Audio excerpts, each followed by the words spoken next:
ॐ श्री गणेशाय नमः। अथ श्री सूर्यस्तुतिः। प्रातः काले च यो ब्रह्मा मध्याह्ने विष्णुरुच्यते, सायंकाले च यो रुद्रस्तं सूर्यं प्रणतोऽस्म्यहम्। सृष्टिस्थितिलयादीनां कारणं यस्त्रिमूर्तितः, जगदात्मेति यः प्रोक्तस्तं सूर्यं प्रणतोऽस्म्यहम्। अञ्जतीत्यात्मनो लक्ष्म्या यस्मिन् स्पष्टं विभासते, स्वयं प्रकाशरूपो यस्तं सूर्यं प्रणतोऽस्म्यहम्। बाह्यं बाह्यप्रकाशेन ज्ञानेनैवान्तरं च यः प्रकाशयति विश्वात्मा तं सूर्यं प्रणतोऽस्म्यहम्। यं विनैवात्र चैतन्यं न कोऽपि लभते यतः, सर्वचैतन्यरूपो यस्तं सूर्यं प्रणतोऽस्म्यहम्। क्रियाशक्तिस्तथोत्साहश्चोष्णता प्राणधारणम्, यस्मात्तेजः प्रेरणा च तं सूर्यं प्रणतोऽस्म्यहम्। यस्यैव तपनात् वृष्टिरन्नं ततः प्रजा, प्रत्यक्षं दृश्यते लोके तं सूर्यं प्रणतोऽस्म्यहम्।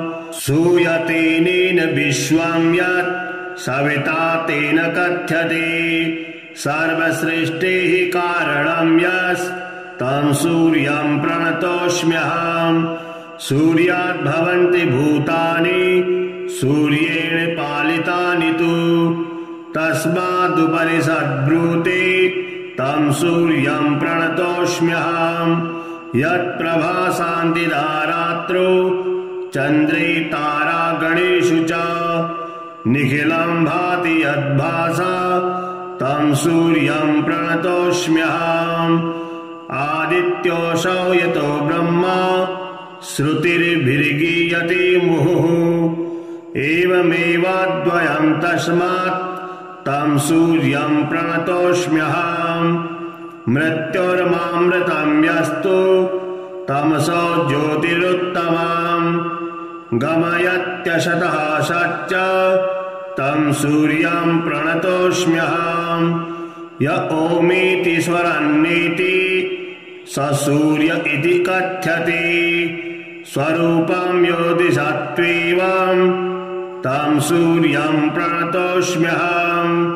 रज्जुसर्पस्य रज्जुर्हि सत्यरूपं यथा तथा, विश्वस्य सत्यरूपो यस्तं सूर्यं प्रणतोऽस्म्यहम्।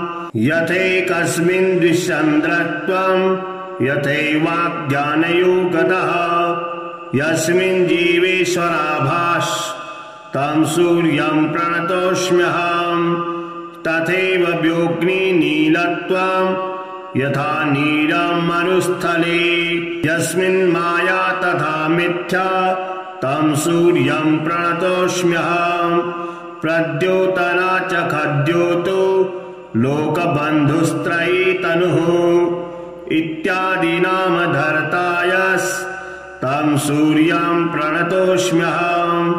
मित्राय रवये तुभ्यं सूर्यामित तेजसे, नमो भाद्रश्रवे तुभ्यं भानवे विश्वहेतवे। खगाय पूषणे भर्गाय स्वर्णगर्भाय ते नमः। नमो मरीचये तुभ्यं आदित्याय नमो नमः। दिवाकराय चार्काय सवित्री भास्कराय च नमो ज्योतिः स्वरूपाय, नमो वै जातवेदसे। सहस्ररसमये तुभ्यं गृह्णने च नमो नमः। हिरण्यमयाय दिव्याय नमो वै विश्वचक्षुषे। मार्ताण्डाय नमस्तुभ्यं नमो दुमणै निशाम्। चैतन्याय नमस्तुभ्यं विश्वप्राणाय ते नमः। नमस्ते ब्रह्मरूपाय नमस्ते कर्मसाक्षिणे नमो अज्ञानविनाशाय नमो ज्ञानप्रदाय च। पाहि मे पुरतो नित्यं पृष्ठतो धस्तथोर्ध्वतः वामतः सव्यतश्चैव सर्वतः पाहि मे सदा। अहं त्वं त्वमेवाहं ब्रह्मणश्चैकरूपतः आवयोरन्तरं नास्ति चैवां सच्चित् सुखात्मकौ। आरोग्यमैश्वर्यमपारविद्यां सद्बुद्धिमेवं च सतां सुसङ्गं भक्तिं च भुक्तिं च विमुक्तभावं प्राप्नोति सूर्यस्तुतिपाठतश्च। प्रातः काले च यो ब्रह्मा मध्याह्ने विष्णुरुच्यते सायंकाले च यो रुद्रस्तं सूर्यं प्रणतोऽस्म्यहं। सृष्टिस्थितिलयादीनां कारणं यस्त्रिमूर्तितः जगदात्मेति यः प्रोक्तस्तं सूर्यं प्रणतोऽस्म्यहम्। अञ्जतीत्यात्मनो लक्ष्म्या यस्मिन् स्पष्टं विभासते स्वयं प्रकाशरूपो यस्तं सूर्यं प्रणतोऽस्म्यहम्। बाह्यं बाह्यप्रकाशेन ज्ञानेनैवान्तरं च यः प्रकाशयति विश्वात्मा तं सूर्यं प्रणतोऽस्म्यहम्। यं विनैवात्र चैतन्यं न कोऽपि लभते यतः सर्वचैतन्यरूपो यस्तं सूर्यं प्रणतोऽस्म्यहम्। क्रियाशक्तिस्तथोत्साहश्चोष्णता प्राणधारणं यस्मात्तेजः प्रेरणा च तं सूर्यं प्रणतोऽस्म्यहम्। यस्यैव तपनात् वृष्टिरन्नं ततः प्रजा प्रत्यक्षं दृश्यते लोके तं सूर्यं प्रणतोऽस्म्यहम्। सूयतेनेन विश्वं यत् सविता तेन कथ्यते सर्वसृष्टेः कारणं यस्तं सूर्यं प्रणतोऽस्म्यहम्। सूर्यात् भवन्ति भूतानि सूर्येण पालितानि तु तस्मादुपनिषद्ब्रूते तं सूर्यं प्रणतोऽस्म्यहम्। यत्प्रभासान्तिदारात्रो चन्द्रे तारागणेषु च निखिलं भाति यद्भासा तं सूर्यं प्रणतोऽस्म्यहम्। आदित्योऽसौ यतो ब्रह्मा श्रुतिर्भिर्गीयते मुहुः एवमेवाद्वयं तस्मात् तं सूर्यं प्रणतोऽस्म्यहम्। मृत्युर्मामृतं यस्तु तमसो ज्योतिरुत्तमं गमयत्यशतः सच्च तं सूर्यं प्रणतोऽस्म्यहम्। य ओमीति स्वरन्नेति स सूर्य इति कथ्यते स्वरूपं योतिषत्वेवं तं सूर्यं प्रणतोऽस्म्यहम्।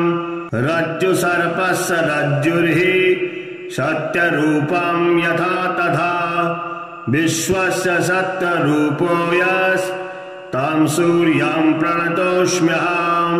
यथैकस्मिन् द्विचन्द्रत्वं यथैवाज्ञानयोगतः यस्मिन् जीवेश्वराभासं सूर्यं प्रणतोऽस्म्यहम्। तथैव व्योऽग्निनीलत्वं यथा नीलं मरुस्थले यस्मिन् माया तथा मिथ्या तं सूर्यं प्रणतोऽस्म्यहम्। प्रद्योतना च खद्योतो लोकबन्धुस्त्रयी तनुः इत्यादि नामधर्ता यस्तं सूर्यं प्रणतोऽस्म्यहम्। मित्राय रवये तुभ्यं सूर्यामित तेजसे नमो भाद्रश्रवे तुभ्यं भानवे विश्वहेतवे खगाय पूषणे भर्गाय स्वर्णगर्भाय ते नमः। नमो मरीचये तुभ्यम् आदित्याय नमो नमः। दिवाकराय चार्काय सवित्री भास्कराय च नमो ज्योतिः स्वरूपाय नमो वै जातवेदसे। सहस्ररसमये तुभ्याम् गृह्णने च नमो नमः। हिरण्यमयाय दिव्याय नमो वै विश्वचक्षुषे। मार्ताण्डाय नमस्तुभ्याम् नमो दुमणै निशाम्। चैतन्याय नमस्तुभ्याम् विश्वप्राणाय ते नमः। नमस्ते ब्रह्मरूपाय नमस्ते कर्मसाक्षिणे। नमो अज्ञानविनाशाय नमो ज्ञानप्रदाय च। पाहि मे पुरतो नित्यम् पृष्ठतो धस्तथोर्ध्वतः। वामतः सव्यतश्चैव सर्वतः पाहि मे सदा। अहं त्वं त्वमेवाहं ब्रह्मणश्चैकरूपतः। आवयोरन्तरं नास्ति चैवां सच्चित् सुखात्मकौ। आरोग्यमैश्वर्यमपारविद्याम् सद्बुद्धिमेवं च सतां सुसङ्गम्। भक्तिं च भुक्तिं च विमुक्तभावम् प्राप्नोति सूर्यस्तुतिपाठतश्च। प्रातः काले च यो ब्रह्मा मध्याह्ने विष्णुरुच्यते। सायंकाले च यो रुद्रस्तं सूर्यं प्रणतोऽस्म्यहम्। सृष्टिस्थितिलयादीनां कारणं यस्त्रिमूर्तितः। जगदात्मेति यः प्रोक्तस्तं सूर्यं प्रणतोऽस्म्यहम्। अञ्जतीत्यात्मनो लक्ष्म्या यस्मिन् स्पष्टं विभासते। स्वयं प्रकाशरूपो यस्तं सूर्यं प्रणतोऽस्म्यहम्। बाह्यं बाह्यप्रकाशेन ज्ञानेनैवान्तरं च यः प्रकाशयति विश्वात्मा तं सूर्यं प्रणतोऽस्म्यहम्। यं विनैवात्र चैतन्यं न कोऽपि लभते यतः। सर्वचैतन्यरूपो यस्तं सूर्यं प्रणतोऽस्म्यहम्। क्रियाशक्तिस्तथोत्साहश्चोष्णता प्राणधारणम् यस्मात्तेजः प्रेरणा च तं सूर्यं प्रणतोऽस्म्यहम्। यस्यैव तपनात् वृष्टिरन्नं ततः प्रजा। प्रत्यक्षं दृश्यते लोके तं सूर्यं प्रणतोऽस्म्यहम्। सूयतेनेन विश्वं यत् सविता तेन कथ्यते। सर्वसृष्टेः कारणं यस्तं सूर्यं प्रणतोऽस्म्यहम्। सूर्यात् भवन्ति भूतानि सूर्येण पालितानि तु।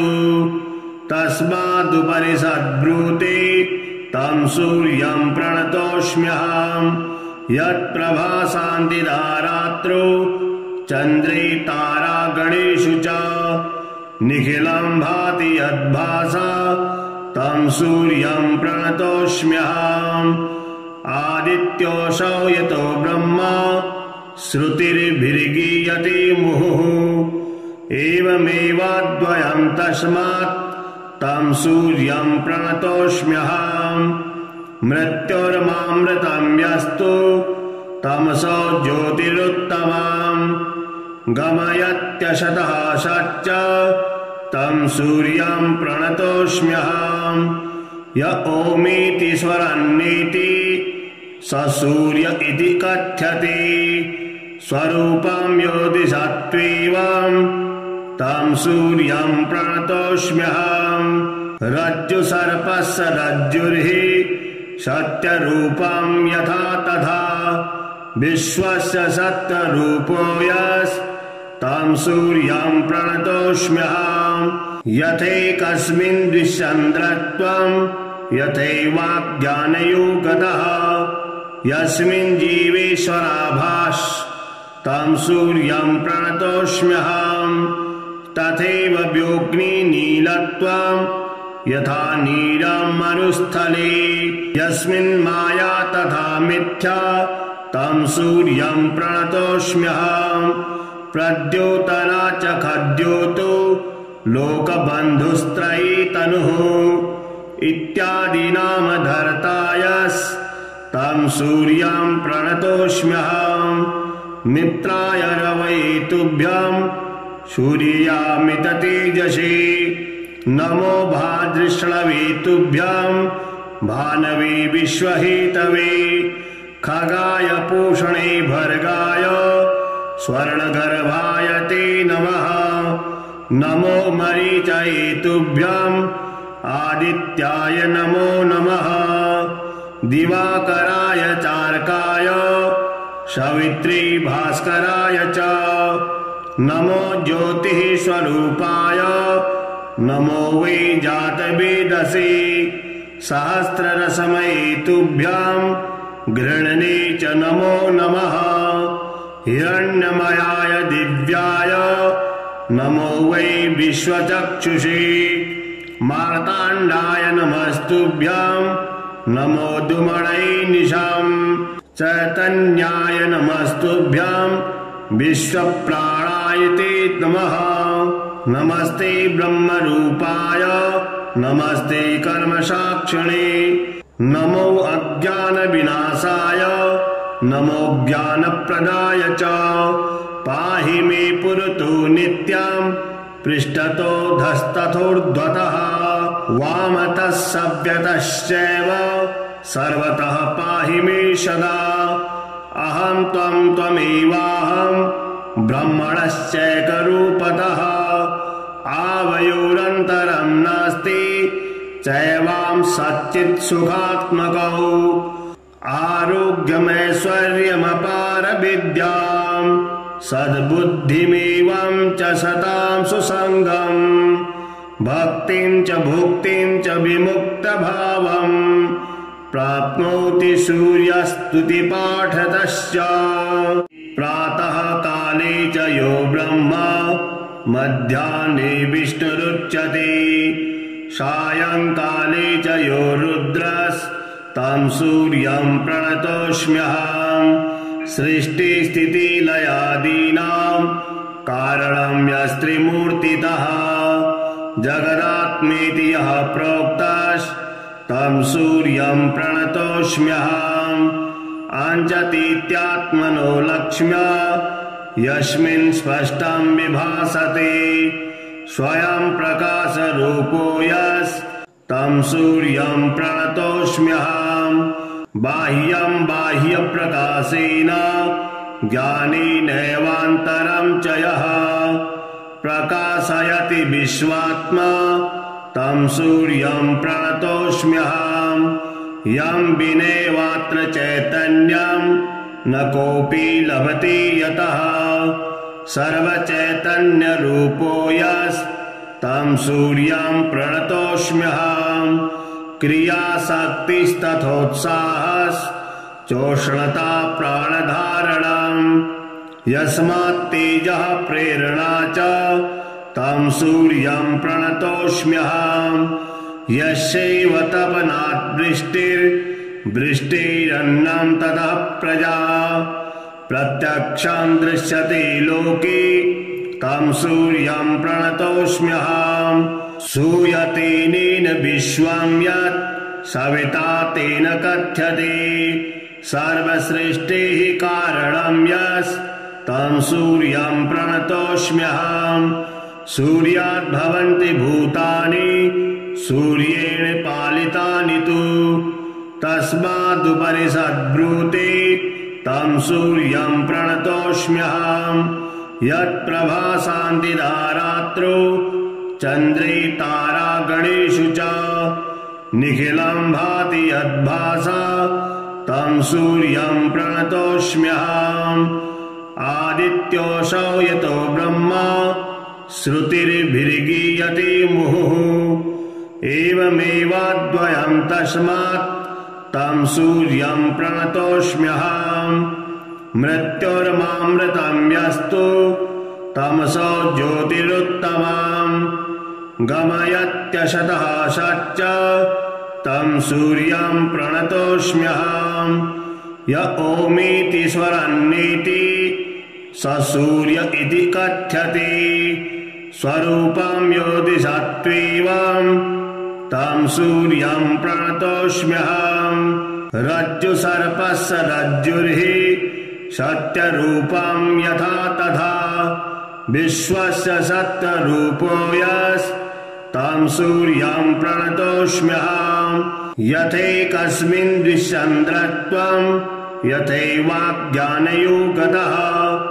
यस्मिन् जीवेश्वराभास तं सूर्यं प्रणतोऽस्म्यहम् तथैव व्योऽग्निनीलत्वं यथा नीलं मरुस्थले यस्मिन् माया तथा मिथ्या तं सूर्यं प्रणतोऽस्म्यहम् प्रद्योतना च खद्योतो लोकबन्धुस्त्रयी तनुः इत्यादीनामधर्तायस्तं सूर्यं प्रणतोऽस्म्यहम् मित्राय रवये तुभ्यं सूर्यामित तेजसे नमो भाद्रश्रवे तुभ्यं भानवे विश्वहेतवे खगाय पूषणे भर्गाय स्वर्णगर्भाय ते नमः नमो मरीचये तुभ्यं आदित्याय नमो नमः दिवाकराय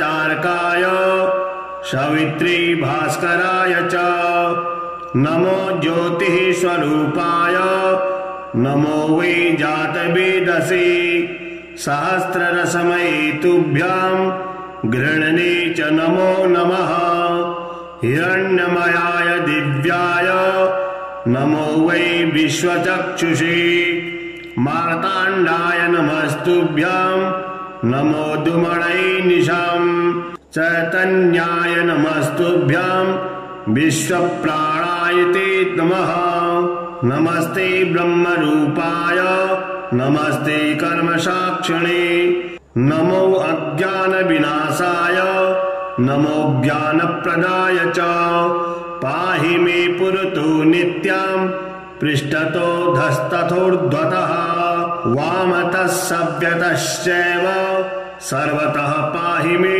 सदा अहं त्वं त्वमेवाहं ब्रह्मणश्चैकरूपतः आवयोरन्तरं नास्ति चैवां सच्चित् सुखात्मकौ आरोग्यमैश्वर्यमपार विद्यां सद्बुद्धिमेवं च सतां सुसङ्गम् भक्तिं च भुक्तिं च विमुक्तभावं प्राप्नोति सूर्यस्तुतिपाठतश्च प्रातः काले च यो ब्रह्मा मध्याह्ने विष्णुरुच्यते सायंकाले च यो रुद्रस्तं सूर्यं प्रणतोऽस्म्यहम् सृष्टिस्थितिलयादीनां कारणं यस्त्रिमूर्तितः जगदात्मेति यः प्रोक्तस्तं सूर्यं प्रणतोऽस्म्यहम् अञ्जतीत्यात्मनो लक्ष्म्या यस्मिन् स्पष्टं विभासते स्वयं प्रकाशरूपो यस्तं सूर्यं प्रणतोऽस्म्यहम् बाह्यं बाह्यप्रकाशेन ज्ञानेनैवान्तरं च यः प्रकाशयति विश्वात्मा तं सूर्यं प्रणतोऽस्म्यहम् यं विनैवात्र चैतन्यं न कोऽपि लभते यतः सर्वचैतन्यरूपो यस्तं सूर्यं प्रणतोऽस्म्यहम् क्रियाशक्तिस्तथोत्साहश्चोष्णता प्राणधारणम् यस्मात्तेजः प्रेरणा च तं सूर्यं प्रणतोऽस्म्यहम् यस्यैव तपनात् वृष्टिरन्नं ततः प्रजा प्रत्यक्षं दृश्यते लोके तं सूर्यं प्रणतोऽस्म्यहम् सूयतेनेन विश्वं यत् सविता तेन कथ्यते सर्वसृष्टेः कारणं यस्तं सूर्यं प्रणतोऽस्म्यहम् सूर्यात् भवन्ति भूतानि सूर्येण पालितानि तु तस्मादुपनिषद्ब्रूते तं सूर्यं प्रणतोऽस्म्यहम् यत्प्रभासान्तिदा रात्रौ चन्द्रे तारागणेषु च निखिलं भाति यद्भासा तं सूर्यं प्रणतोऽस्म्यहम् आदित्योऽसौ यतो ब्रह्मा श्रुतिर्भिर्गीयते मुहुः एवमेवाद्वयं तस्मात् तं सूर्यं प्रणतोऽस्म्यहम् मृत्युर्मामृतं यस्तु तमसो ज्योतिरुत्तमम् गमयत्यशतः सच्च तं सूर्यं प्रणतोऽस्म्यहम् य ओमीति स्वरन्नेति स सूर्य इति कथ्यते स्वरूपं योतिषत्वेवं तं सूर्यं प्रणतोऽस्म्यहम् रज्जुसर्पस्य रज्जुर्हि सत्यरूपं यथा तथा विश्वस्य सत्यरूपो यस्तं सूर्यं प्रणतोऽस्म्यहम् यथैकस्मिन् द्विचन्द्रत्वं यथैवाज्ञानयोगतः यस्मिन् जीवेश्वराभास तं सूर्यं प्रणतोऽस्म्यहम् तथैव व्योऽग्निनीलत्वं यथा नीलं मरुस्थले यस्मिन् माया तथा मिथ्या तं सूर्यं प्रणतोऽस्म्यहम् प्रद्योतना च खद्योतो लोकबन्धुस्त्रयी तनुः इत्यादि नामधर्ता यस्तं सूर्यं प्रणतोऽस्म्यहम् मित्राय रवये तुभ्यं सूर्यामित तेजसे नमो भाद्रश्रवे तुभ्यं भानवे विश्वहेतवे खगाय पूषणे भर्गाय स्वर्णगर्भाय ते नमः नमो मरीचये तुभ्यं आदित्याय नमो नमः दिवाकराय चार्काय सवित्रे भास्कराय च नमो ज्योतिः स्वरूपाय नमो वै जातवेदसे सहस्ररसमये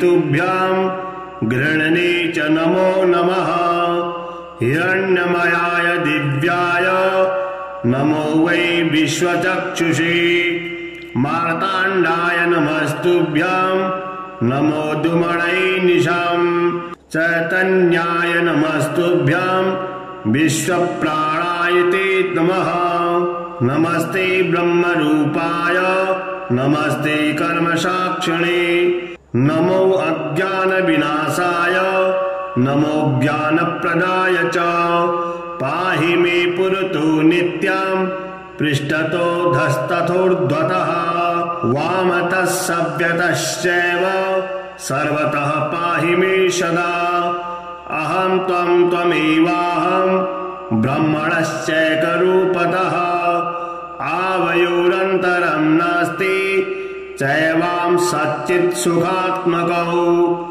आरोग्यमैश्वर्यमपार विद्यां सद्बुद्धिमेवं च सतां सुसङ्गं भक्तिं च भुक्तिं च विमुक्तभावं प्राप्नोति सूर्यस्तुतिपाठतश्च प्रातः काले च यो ब्रह्मा मध्याह्ने विष्णुरुच्यते सायंकाले च यो रुद्रस्तं सूर्यं प्रणतोऽस्म्यहम् सृष्टिस्थितिलयादीनां कारणं यस्त्रिमूर्तितः जगदात्मेति यः प्रोक्तस्तं सूर्यं प्रणतोऽस्म्यहम् अञ्जतीत्यात्मनो लक्ष्म्या यस्मिन् स्पष्टं विभासते स्वयं प्रकाशरूपो यस्तं सूर्यं प्रणतोऽस्म्यहम् बाह्यं बाह्यप्रकाशेन ज्ञानेनैवान्तरं च यः प्रकाशयति विश्वात्मा तं सूर्यं प्रणतोऽस्म्यहम् यं विनैवात्र चैतन्यं न कोऽपि लभते यतः सर्वचैतन्यरूपो यस्तं सूर्यं प्रणतोऽस्म्यहम् क्रियाशक्तिस्तथोत्साहश्चोष्णता प्राणधारणम् यस्मात्तेजः प्रेरणा च तं सूर्यं प्रणतोऽस्म्यहम् यस्यैव तपनात् वृष्टिरन्नं ततः प्रजा प्रत्यक्षं दृश्यते लोके तं सूर्यं प्रणतोऽस्म्यहम् सूयतेनेन विश्वं यत् सविता तेन कथ्यते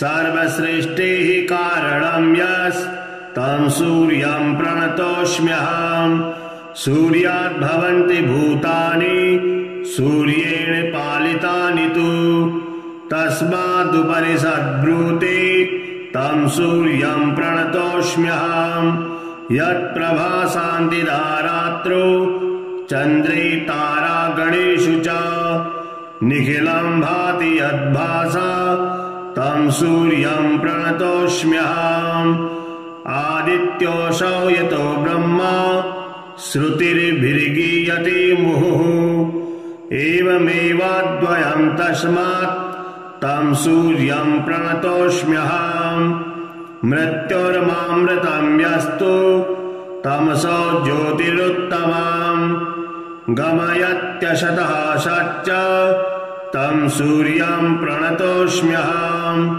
य ओमीति स्वरन्नेति स सूर्य इति कथ्यते स्वरूपं योतिषत्वेवं तं सूर्यं प्रणतोऽस्म्यहम् रज्जुसर्पस्य रज्जुर्हि सत्यरूपं यथा तथा विश्वस्य सत्यरूपो यस्तं सूर्यं प्रणतोऽस्म्यहम् यथैकस्मिन् द्विचन्द्रत्वं यथैवाज्ञानयोगतः यस्मिन् जीवेश्वराभास तं सूर्यं प्रणतोऽस्म्यहम् तथैव व्योऽग्निनीलत्वं यथा नीलं मरुस्थले यस्मिन् माया तथा मिथ्या तं सूर्यं प्रणतोऽस्म्यहम् प्रद्योतना च खद्योतो लोकबन्धुस्त्रयी तनुः इत्यादि नाम धर्तायस्तं सूर्यं प्रणतोऽस्म्यहम् मित्राय रवये तुभ्यं सूर्यामित तेजसे नमो भाद्रश्रवे तुभ्यं भानवे विश्वहेतवे खगाय पूषणे भर्गाय स्वर्णगर्भाय ते नमः नमो मरीचये तुभ्यं आदित्याय नमो नमः दिवाकराय चार्काय सवित्रे भास्कराय च नमो ज्योतिः स्वरूपाय नमो वै जातवेदसे सहस्ररसमये तुभ्यं गृह्णने च नमो नमः हिरण्यमयाय दिव्याय नमो वै विश्वचक्षुषे मार्ताण्डाय नमस्तुभ्यं नमो दुमणै निशम् चैतन्याय नमस्तुभ्यं विश्वप्राणाय ते नमः नमस्ते ब्रह्मरूपाय नमस्ते कर्मसाक्षिणे नमो अज्ञानविनाशाय नमो ज्ञानप्रदाय च पाहि मे पुरतो नित्यं पृष्ठतो धस्तथोर्ध्वतः वामतः सव्यतश्चैव सर्वतः पाहि मे सदा अहं त्वं त्वमेवाहं ब्रह्मणश्चैकरूपतः आवयोरन्तरं नास्ति चैवां सच्चित् सुखात्मकौ आरोग्यमैश्वर्यमपारविद्यां सद्बुद्धिमेवं च सतां सुसङ्गम् भक्तिं च भुक्तिं च विमुक्तभावम्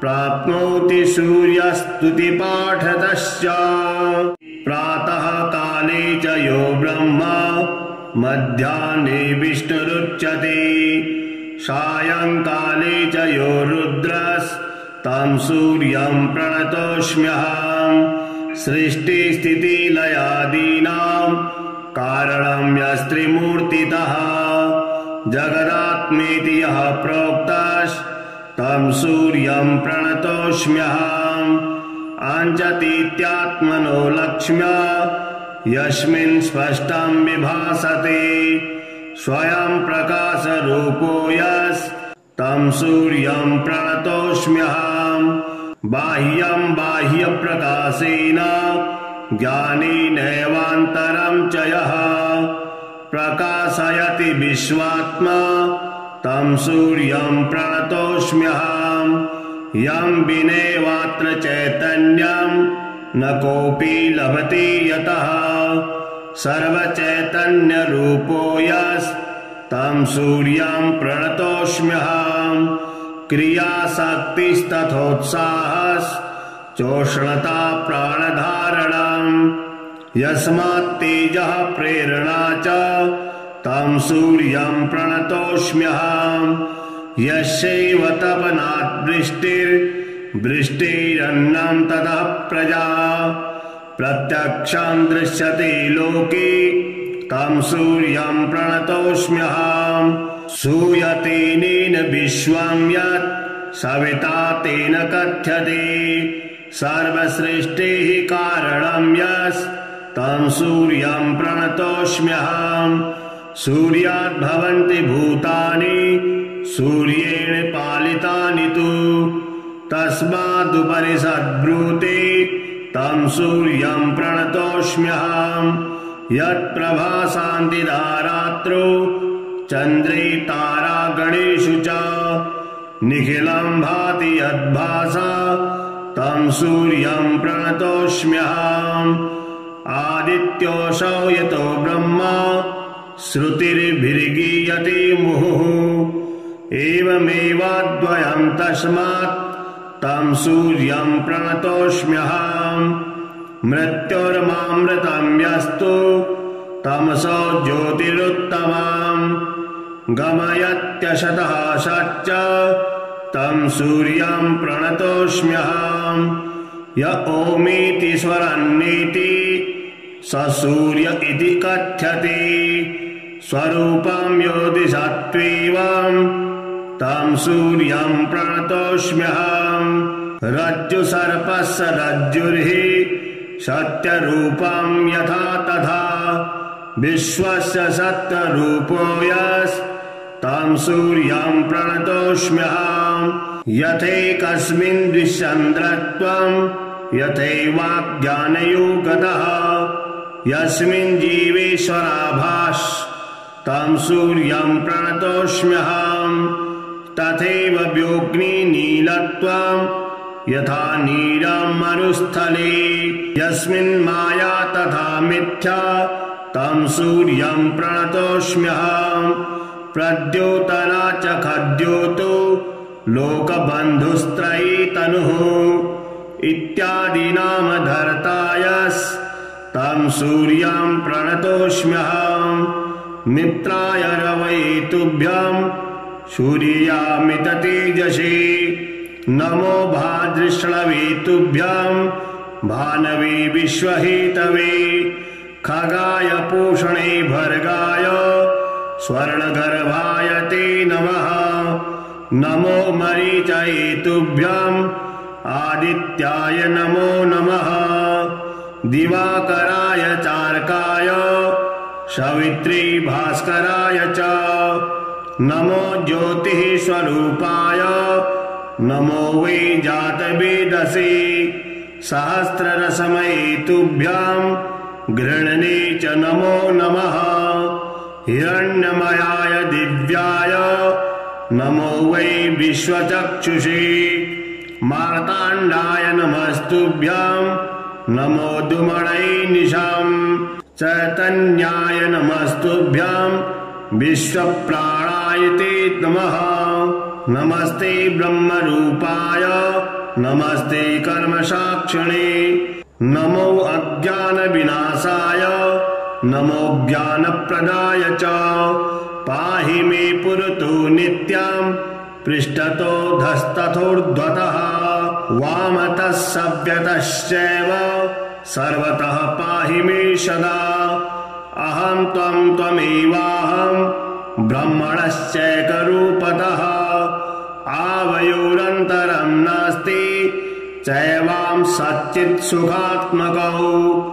आरोग्यमैश्वर्यमपारविद्यां सद्बुद्धिमेवं च सतां सुसङ्गं।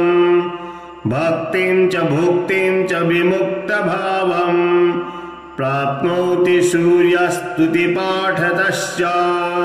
प्रातः काले च यो ब्रह्मा मध्याह्ने विष्णुरुच्यते। सायंकाले च यो रुद्रस्तं सूर्यं प्रणतोऽस्म्यहम्। सृष्टिस्थितिलयादीनां कारणं यस्त्रिमूर्तितः। जगदात्मेति यः प्रोक्तस्तं सूर्यं प्रणतोऽस्म्यहम्। अञ्जतीत्यात्मनो लक्ष्म्या यस्मिन् स्पष्टं विभासते। स्वयं प्रकाशरूपो यस्तं सूर्यं प्रणतोऽस्म्यहम्। बाह्यं बाह्यप्रकाशेन ज्ञानेनैवान्तरं च यः प्रकाशयति विश्वात्मा तं सूर्यं प्रणतोऽस्म्यहम्। यं विनैवात्र चैतन्यं न कोऽपि लभते यतः। सर्वचैतन्यरूपो यस्तं सूर्यं प्रणतोऽस्म्यहम्। क्रियाशक्तिस्तथोत्साहश्चोष्णता प्राणधारणम् यस्मात्तेजः प्रेरणा च तं सूर्यं प्रणतोऽस्म्यहम्। यस्यैव तपनात् वृष्टिरन्नं ततः प्रजा प्रत्यक्षं दृश्यते लोके तं सूर्यं प्रणतोऽस्म्यहम्। सूयतेनेन विश्वं यत् सविता तेन कथ्यते। सर्वसृष्टेः कारणं यस्तं सूर्यं प्रणतोऽस्म्यहम्।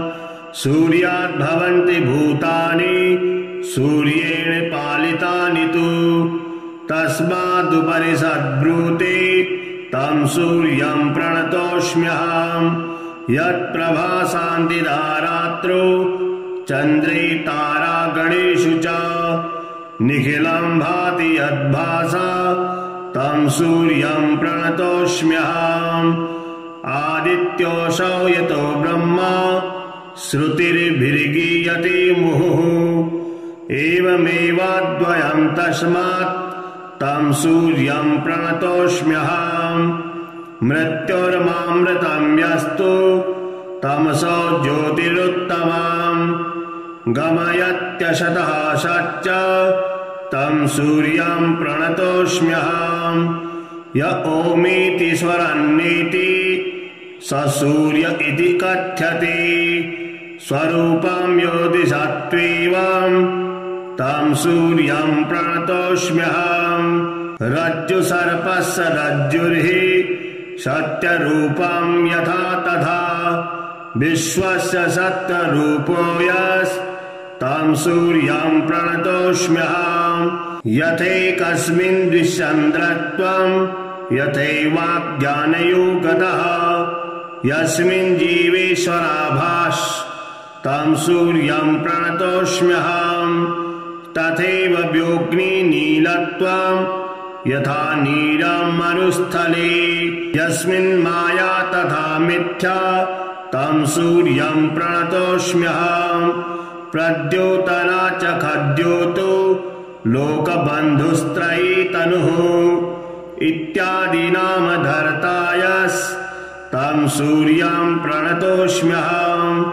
मित्राय रवये तुभ्यं सूर्यामित तेजसे नमो भाद्रश्रवे तुभ्यं भानवे विश्वहेतवे खगाय पूषणे भर्गाय स्वर्णगर्भाय ते नमः। नमो मरीचये तुभ्यम् आदित्याय नमो नमः। दिवाकराय चार्काय सवित्री भास्कराय च नमो ज्योतिः स्वरूपाय नमो वै जातवेदसे। सहस्ररसमये तुभ्याम् गृह्णने च नमो नमः। हिरण्यमयाय दिव्याय नमो वै विश्वचक्षुषे।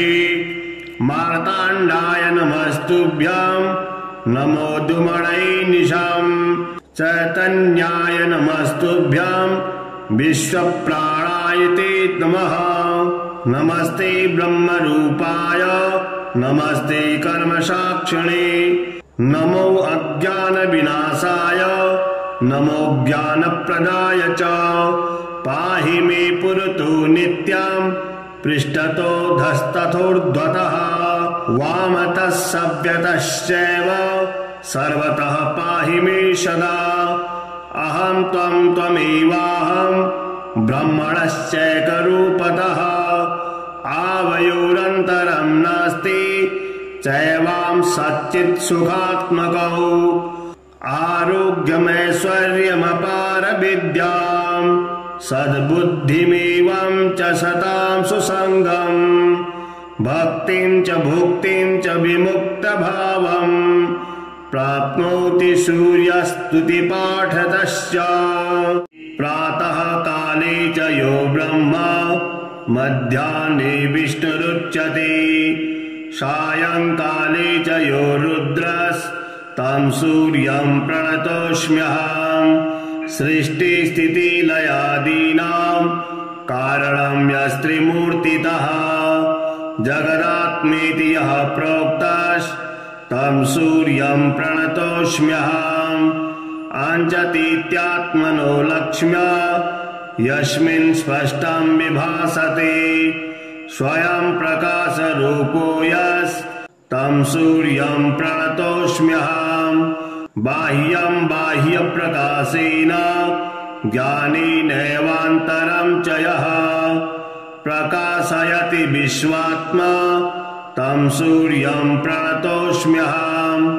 यं विनैवात्र चैतन्यं न कोऽपि लभते यतः।